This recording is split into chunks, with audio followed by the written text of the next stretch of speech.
Quick note, some of you heard me shut down the Mobile UA show rather publicly a few months ago in order to launch Intelligent Artifice as something new, as a new show, a new podcast. Turns out those should not have been two different things. I was trying to pivot and I should have been trying to evolve. So I'm back. This is the Mobile UA show. It's reopened. Intelligent Artifice is our deep dive series on AI and mobile. Same me, same depth, one single feed. So, welcome and welcome back to the Mobile UA show. Today's episode is a part of our series Intelligent Artifice, a deep dive on how AI is transforming performance marketing. Since 2018 and over 250 plus episodes, we've been deconstructing how the best performance marketers actually win. Every week, I sit down with the operators shaping it, or we tear apart the ad systems behind the highest performing advertisers in the world. I'm Shamanth Rao, founder of Rocketship HQ. Let's get into it. Our guest today is Patrick Stuart, the CEO of Sociaaal, which is an AI operator for apps. Sociaaal buys apps and through frontier data and generative AI helps make them into great businesses.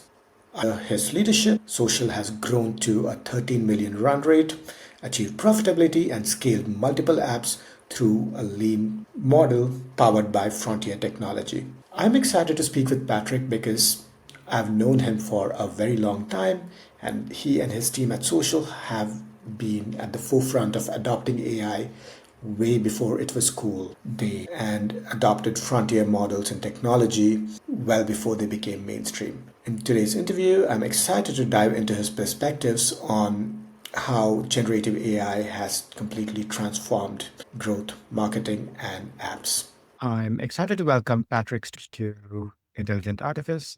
Patrick, welcome to the show. Lovely to be here. Yep, excited to have you, Patrick. I've admired a lot of your work for a very long time.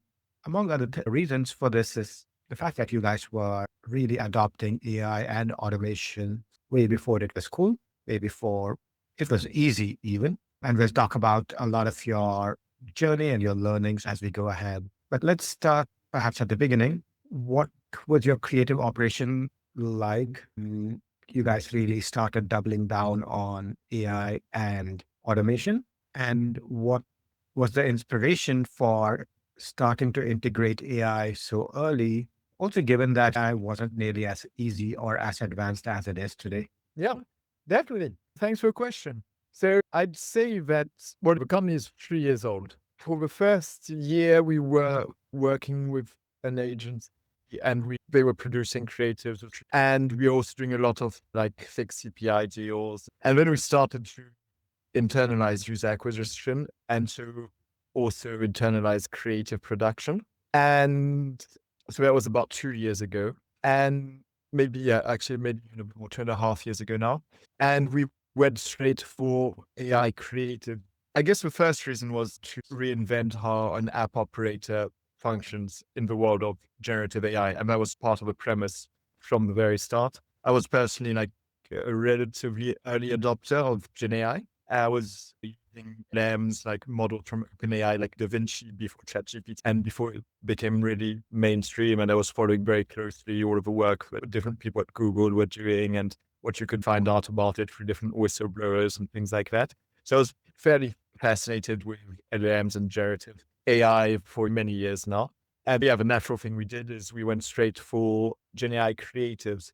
The bet, as quite a lot of things built on generative AI, is that if you can build the right systems around these foundational models, push them on value and really lean into the full potential, then as the models progress, the tide that lifts all boats. And so if you've got the right systems, skills, teams, processes, even ways of tracking data, models, etc. in place, then as the models progress, then like your whole user acquisition is lifted and it accelerates faster and faster. And so that's what we saw initially when we started with generative AI ads. It was the Will Smith spaghetti era, basically, of generative AI. I don't know if you know that meme, but our bet was if we can produce something today, which is just about as good as using live create then in a few years' time, we'll be really up with live creators and actors.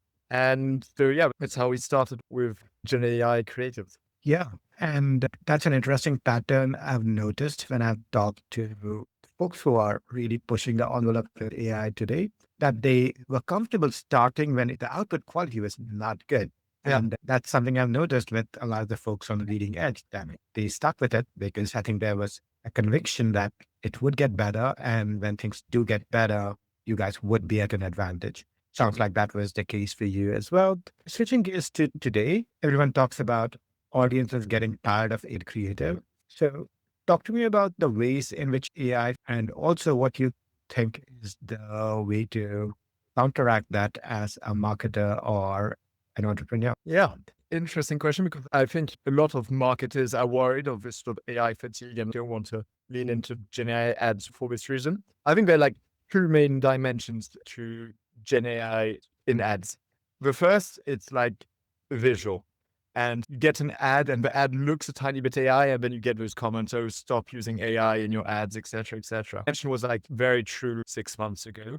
Now we hardly get these comments under our videos because they've become nearly impossible to distinguish from reality. And within another 6 to 12 months, I don't think you'll really be able to tell like visually if an ad has been like filmed with a human actor or if it's Gen AI. So I think that dimension, it's less of a problem. It's less of a problem when it was, and it's not going to be a crime for very long. I think the other one, which is more fundamental, it's people, they might not even know it's because of AI. It's people are tired of AI slop. And AI slop is just basically me. And that's where you really have to inject a lot of creativity into the ads you use Gen AI to build on LLMs to find the concepts and find these sort of ideas and marketing angles, that you really work on that with highly creative people to produce content which is interesting to people and which is original. And one of the problems that most people use similar prompts like generate a script for this app, etc. And like it converges towards this sort of quite mediocre content, which doesn't stand out, which is the opposite of what marketing should be doing, which is to stand out from the crowd. And yeah, you have to be careful how you use Gen AI and to maintain true creativity in your marketing. Yeah, yeah. So from what you're saying, it's the problem isn't so much AI itself. The problem is lazy marketing. The people who just take the AI output without double checking. And that is what is the root cause of AI slop. If you actually put in a lot of thought and discernment into this, it wouldn't be AI slop. And that's a great point. And it's certainly something I'm noticing as well, because I think if there's enough thought and attention going into an ad, I think the AI can produce very good quality ads. I think the slop happens when there isn't that kind of thought and attention. Yeah, no, exactly. I think the problem in AI slop isn't the AI part of it, it's the slop. Yes, yeah, Slop. for sure. Yeah. On your team, how do you ensure process-wise that, because I would imagine if a marketer or a video editor is tasked with coming up with 10 ads, the natural temptation is to come up with the ones that are easiest to make, which would just be either from a competitor or copy paste what's already working, or just take whatever the AI gives you. What are some of the ways you thought about doing this? Yeah, you have to find the right balance between automating things and keeping humans in the loop and keeping the right humans in the loop. And so you want to have, and that's the whole challenge, is to have a high volume of high quality creatives. It's pretty easy to, not, it isn't actually, but it has been feasible for many years to make a few dozen good ads, like high quality ads. Now it's also very easy to produce hundreds, thousands of ads. The challenge is producing thousands of high quality ads. Yeah, you need to create the right system, I would say. And the system is both, humans, tooling, like, workflows, processes. In our case, we're very sort of data centric in our thing, even in like for the creatives. And so we've trained our own data models to basically allow us to see the signal amongst the noise relatively quickly and relatively cheaply using a Bayesian approach. And so it's creating this system which allows you to produce this high velocity, high quality, high quantity of ads. Sure. And if I might drill down a bit on what you said with the system itself, what would you say characterizes the system that you guys have come up with versus system that would basically result in AI slop? What do you think the big characteristics are? So I think it's keeping humans to inject creativity. So to find new marketing angles, new ad concepts, new video types. I think that's one of the very important things, is keeping, like, the departments in the company where we use AI the most is our creative department. And it's also the department which is growing the most, because Yeah. I've noticed as we scaled up from 100 to 500 to 1,000 to 2,000, now we're close to 3, we're heading to 10 within the next few months, 10,000 ads per month. Have to have quite a lot of human in there to make sure that you keep this active, you keep your ads refreshing and you keep innovating. Yeah. Yeah. And you're right that because the more ads you have, the more quality check, the more directing and guidance you need. So this definitely makes sense. I was also very intrigued when you said as you used more AI, you actually needed more humans. Yeah. Was that surprising to you upfront? Yeah, it was. Initially, when we started with, before I really understood that you needed to maintain a high level of creativity, I was like, this is amazing. Like, with 2 people, I can produce 2,000 ads a month. At the Shamanth studio, you might have 4 produced 50 ads a month. I was like, this is huge. And even 2 people producing 2,000 ads a month, especially back then, because that's what we did originally. We scaled quite quickly with a 2-person team to 2,000 ads a month. And it was good. We were beating like benchmarks, like market benchmarks, like we were scaling, and it was doing okay, but feeling that we could do better. And to do better, we basically needed to expand the team. And then we multiplied the number of people in the creative team by 3. So we went from 2 to 6, and we stayed at 2K ads a month for quite a few months. We saw performance. And so, yeah, I guess it goes back to that point where it's having a high quantity of ads and the high velocity is very important, but it's having that also a high quality of ads and that humanity, which takes your sort of user acquisition to the next level. That is so interesting. I would love for you to take me back to the point of time when you had 2 creative team members, you're producing 2,000 ads. What were you noticing in the setup at the time that made you say, okay, I don't want to have more ads per designer now? In that point of time that led you to say, okay, we actually need more humans. So it was that multiplying variations, we've got quite a systematic process where it's like each variable we add, and we test like dozens of hooks, dozens of actors, etc., for the same winning ad. And we notice that performs, and it does increase performance, but those videos also have a much shorter lifetime, and that the ones which really up and which nearly got to, we call internally unicorn status, which is ads that we can run at incredibly low CPAs. The performance is just great on these ads at really high volumes of spend. Those ones were coming from basically brand new ads we were building using AI store. And so, the idea was, what if we can build a high volume of brand new, completely different ads?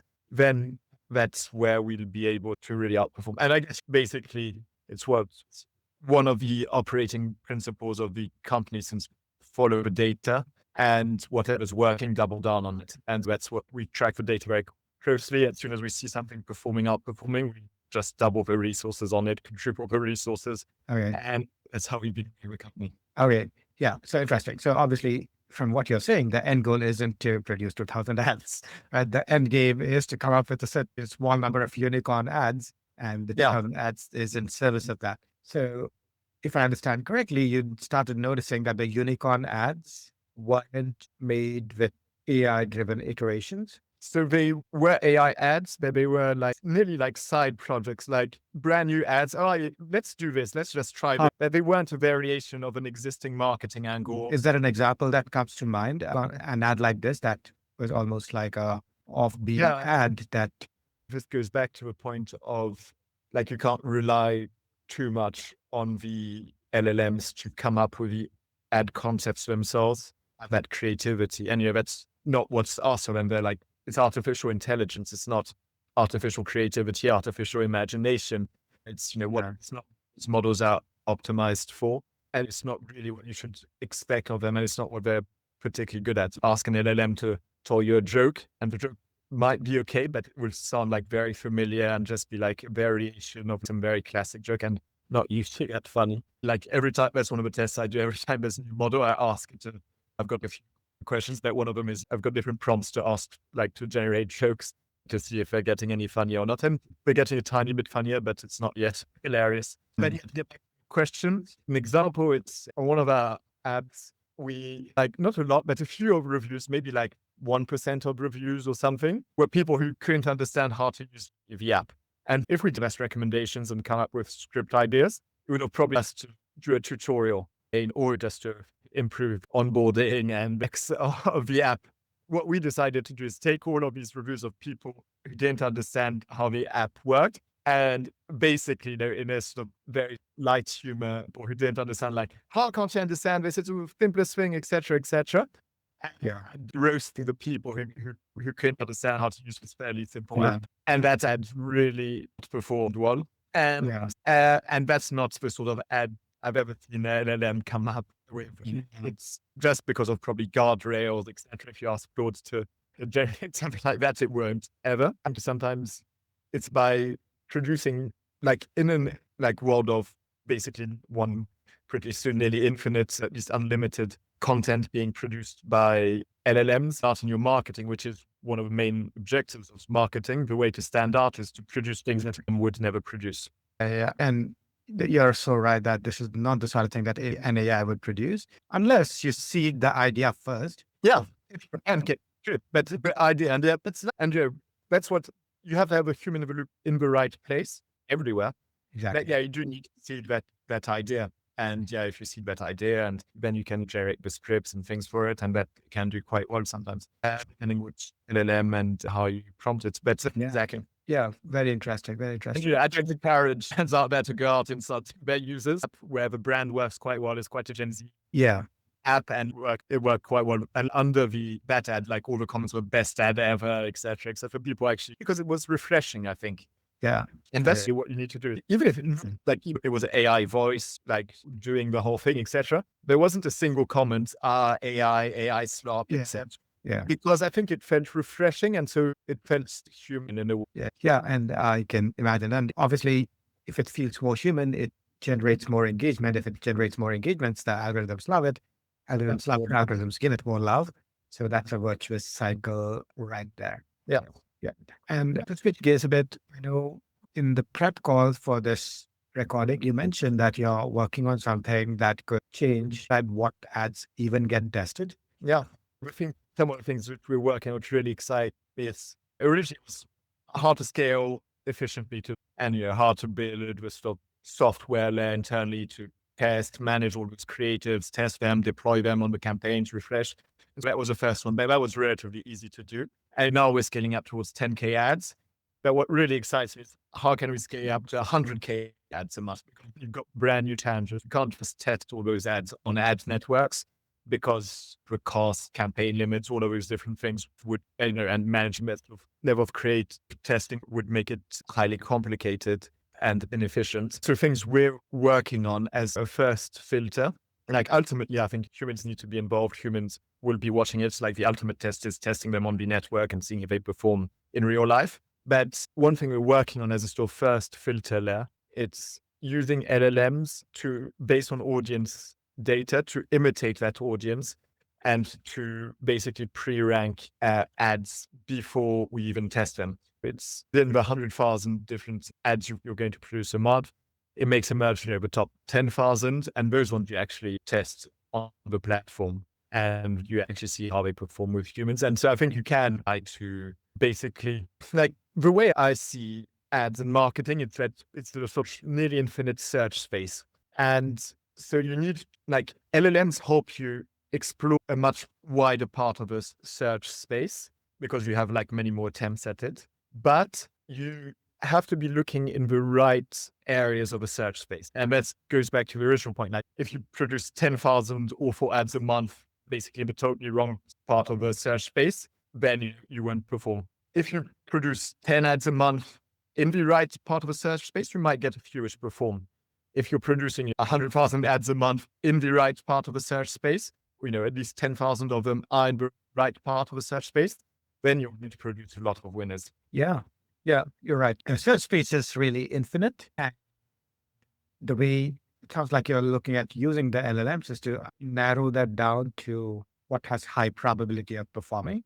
Yeah. And I think that will also let you explore even more ideas. Right? Because if you're able to narrow down and rule out ABC, then you can just, that's fascinating. And what's the actual form that you anticipate that this will? So there have been a few academic papers on this topic. We're working on a internal version, but there are a few companies now which have launched, which are focusing on this. And depending how fast they go, we might just use their services. Basically, our philosophy is if something doesn't exist, we build it, but there's a good company doing it. Go with that company as long as the pricing is reasonable. Yeah. Interesting. And I've heard of a couple of services that call themselves synthetic focus groups. Haven't seen the results, so I'd be curious to find out what. Yeah, we're currently working on it. It's going to be in production quite soon, hopefully. But on the sort of academic literature, is sort of better than random. It's not like a perfect signal, but any signal which is better than random. Yeah, certainly. Also, to zoom out a bit, you've scaled your creative production, you've scaled the number of humans on your team. How do you, and obviously you've done this for a number of years, which is a very long time in AI land. So how do you think about Moat in an AI world, in a world where ads can be copied almost instantly? Now, even apps can be copied almost instantly, right? I could drop code and have something very functional in a couple of hours, sometimes sooner. So what do you see as a moat, and what do you see as what will lead to sustainable advantage as you grow or as any company? Yeah. So, I think generally quite a lot of the classic modes in an age of AI, things like brand, and maybe brand move like a one stage more, one more than ever, those things still work. I think for our particular case, we've got quite a few apps. We're scaling 6 apps at the moment. Depends if you're category leader, a lot of our good apps are in that particular niche. Then obviously you can't copy, like when you're category leader, you can't copy there's no point copying the second or third app. And that's where creative velocity is very important because they can copy your ads, but you run them first. We run campaigns once or twice a week with new creators and they start working, they get a lot of spend. So it would always, because we're creating this sort of ad concept for this particular app category or niche, whatever, we're going to be the ones who are showing that ad first to most users and to most relevant users for that particular app and ads. And you maintain your lead by continuing to innovate. One thing we do, and I think that's actually quite interesting for a person who has an app which is leader or amongst the leaders in its category, we hardly ever we never copy what our direct competitors are doing. But we look at what's happening in the market and in completely different categories. And we take inspiration from there sometimes. And that's one way where it's needs human taste usually to do that. We've tried automated and you do that automated. At the end of the day, it's worked best for us for a moment. And it's by looking at completely different categories or even things which aren't apps at all, e-commerce and things, and taking inspiration from that for your own category. That's often worked very well. Interesting. And that's not easy and that's not very common. And I'm curious if there is any example you can think of something you've looked to in a completely different category for inspiration. And that where we looked at a completely different category, one bunch where we took inspiration from, I don't know if you've seen all those, they're usually just viral videos from a restaurant where it's like a really unrelated video. There's a really cool transition there's a smooth but very sudden transition. And we did that for quite a few of our apps for a while, and those videos performed for a while. And it was like, I don't know, a guy falling from a roof of a house. He lands on our app store page kind of thing. That's crazy. And was that generated with AI? Yes, Yeah. that's yeah. Okay, that's amazing. Like things I really like about our apps is that we managed to generate GPS around 50 cents. Now it's maybe a tiny bit higher more towards 60, 70 for like higher quality traffic that we're bidding on now. But it's pretty low. So we get a lot of users, which generate a lot of data, and we're so very data focused, very data centric.